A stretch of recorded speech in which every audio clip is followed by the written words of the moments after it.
একদিন নীলা চলে গেল। একদিন না একদিন চলে যাওয়ার কথাই ছিল নীলার, তাই না যাওয়া এবং যাওয়ার মধ্যে খুব একটা তফাৎ হলো না। সুবোধ নিজেই গিয়েছিল হাওড়া স্টেশনে নীলাকে গাড়িতে তুলে দিতে। বিদায় মুহূর্তে স্বামী স্ত্রীর যেমন কথা হয় তেমন কিছুই হলো না। রুমাল উড়ল না, চোখের জল পড়ল না। এমনকি গাড়ি যখন ছেড়ে যাচ্ছে তখন জানালায় নীলার উৎসুক মুখও দেখা গেল না। নীলা গেল তার বাপের বাড়ি মধুপুরে, সেখানেই থাকবে। না আর কোথাও যাবে তার কিছুই জানল না সুবোধ। শুধু জানল নীলার ফিরে আসার সম্ভাবনা নেই। অনেক দিন থেকেই বোঝা যাচ্ছিল এরকমটাই হবে। খুব শান্তিপূর্ণভাবেই শেষ পর্যন্ত ঘটে গেল ব্যাপারটা। খুব যে খারাপ লাগলো সুবোধের তা নয়, ভালোও লাগলো না অবশ্য। তার সম্মানের পক্ষে, পৌরুষের পক্ষে ব্যাপারটা মোটেই ভালো নয়। কত লোকের কত জিজ্ঞাসায় যে এখন তার ঘরে উকি মারবে তা ভাবতেও ভয় লাগা উচিত। ভেবেও সুবোধের মন শান্ত রইল, খুবই শান্ত।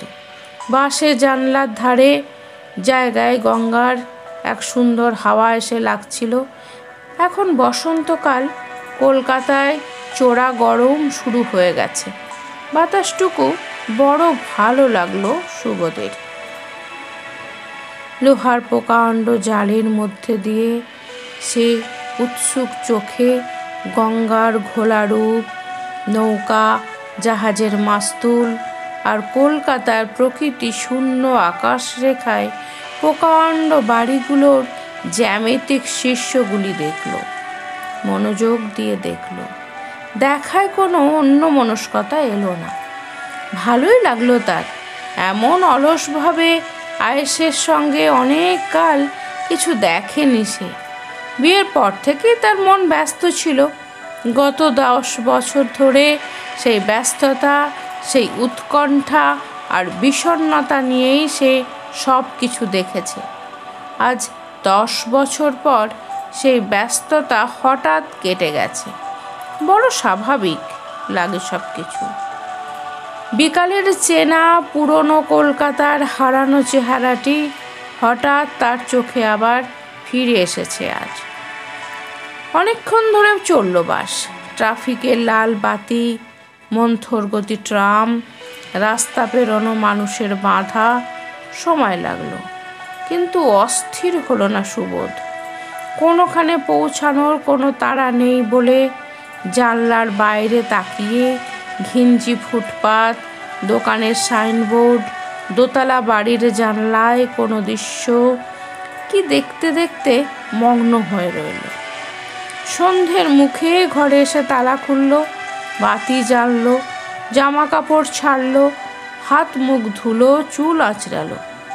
তারপর একখানা চেয়ার টেনে জানলার পাশে বসে পর্দা সরিয়ে বাইরে তাকালো। বাইরে দেখবার মতো কিছুই নেই। ঢাকুরিয়া বড় ম্যারমেরে জায়গা। প্রায় 8 বছরের টানা বসবাসে এ জায়গায় সব রহস্য নষ্ট হয়ে গেছে। চেনাশোনাও বেড়েছে অনেক। এবার জায়গাটা ছাড়া দরকার 2-1 মাসের মধ্যেই। যতদিন নীলার বাপের বাড়ি থাকাটা লোকের চোখে স্বাভাবিক দেখায় ততদিনই নিরুদ্বেগে থাকতে পারে সুবোধ। তারপর অচেনা একটা পাড়ায় তাকে উঠে যেতে হবে। ঘরের দিকে চেয়ে দেখল সুবোধ। জিনিসপত্র বিশেষ কিছুই নিয়ে যায়নি নীলা, কেবল তার নিজস্ব জিনিসগুলি ছাড়া। তাই ঘরটা যেমন ছিল প্রায় তেমনই আছে। কেবল আলনায় নীলার শাড়িগুলো রঙের বাহার দেখা যাচ্ছে না। আয়নার টেবিলে কাপ্টানের শিশি কৌটোগুলোও নেই। তাই তফাৎটা খুব চোখে পড়ে না। যেমন নীলার থাকা এবং না থাকার মধ্যে নিজের মনের তফাৎটাও সে ধরতে পারছে না। না, ব্যাপারটা মোটেই ভালো হলো না। গভীরভাবে ভাবলে এর মধ্যে লজ্জার ঘোর অনেক কিছু খুঁটিনাটি তার লক্ষ্যে পড়বে। মন খারাপ হওয়ার মতো অনেক স্মৃতি। তবে কি এক রহস্যময় কারণে মনটা হালকাই লাগছিল সুবোধের। জানলার কাছে বসে রইল, সিগারেট খেলো। নীলা থাকলে এখানে বসেই 1 কাপ চা পাওয়া যেত। সেটাই কেবল হচ্ছে না, মাত্র 1 কাপ চায়ের তফাৎ। তবে চা করার লোক রাখলেই তো তফাৎটুকু বুঝে যায় ভেবে একটু হাসল সুবোধ। হাতঘড়িতে প্রায় 8টা বাজলো। তাদের রান্নার লোক নেই। নীলাই রাঁধত। সুবোধ ভেবেছিল হোটেলে খেয়ে আসবে। তারপর ভাবলো হোটেলে খেতে গেলে তফাৎটুকু আরও বেশি মনে পড়বে। তাই সে ঠিক করলো রান্নার চেষ্টা করলেই হয়। রান্নাঘরে একটা প্রেসার কুকার ছিল, কেরোসিন স্টোভে সেইটাতে ভাত রান্না করে খেলো সুবোধ। দেখলো এই সামান্য রান্নাটুকুতেই সমস্ত রান্নাঘরটা সে ওলট পালট করে দিয়েছে। আবার সেই তফাৎ। সুবোধ আপন মনে হাসলো। তারপর বিছানা ঝাড়লো, মশারি টাঙালো, বাতি নেভালো। এই সব কাজ ছিল নীলারই। শুয়ে শুয়ে সে অনেকক্ষণ মশারির মধ্যে সিগারেট খেলো সাবধানে। ঘুম এলো না। নীলা মাঝরাতে পৌঁছাবে আসানসোলে। সেখানে ওর জামাইবাবুকে খবর দেওয়া আছে, ওকে নামিয়ে নেবে। কয়েকদিন পরে যাবে মধুপুরে। নীলার এখন বোধহয় সুখের সময়। ঘুরে ঘুরে বেড়াবে খুব। এখন এই রাত 11টায় নীলা কোথায় যেন? কি করছে নীলা? ভাবতে ভাবতে ঘুমিয়ে পড়ল। কাল থেকে তার ঝরঝরে একার জীবন শুরু হবে। মাত্র 36 বছর বয়স তার। এখনো নতুন করে সব কিছুই শুরু করা যায়, সময় আছে। সকালে ঘুম ভাঙলে তার মনে পড়ল সারা রাত সে অস্বস্তিকর সব স্বপ্ন দেখেছে। অধিকাংশ স্বপ্নেই নীলা ছিল। একটা স্বপ্নে সে দেখল সে অফিস থেকে ফিরে এসেছে। এসে দেখছে ঘরের দরজা ভিতর থেকে বন্ধ। সে দরজার কড়া নেড়ে দরজার গায়ে কান পাতল।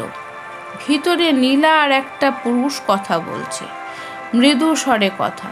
সে ভালো বুঝতে পারছে না। প্রাণপণে শোনার চেষ্টা করলো সে।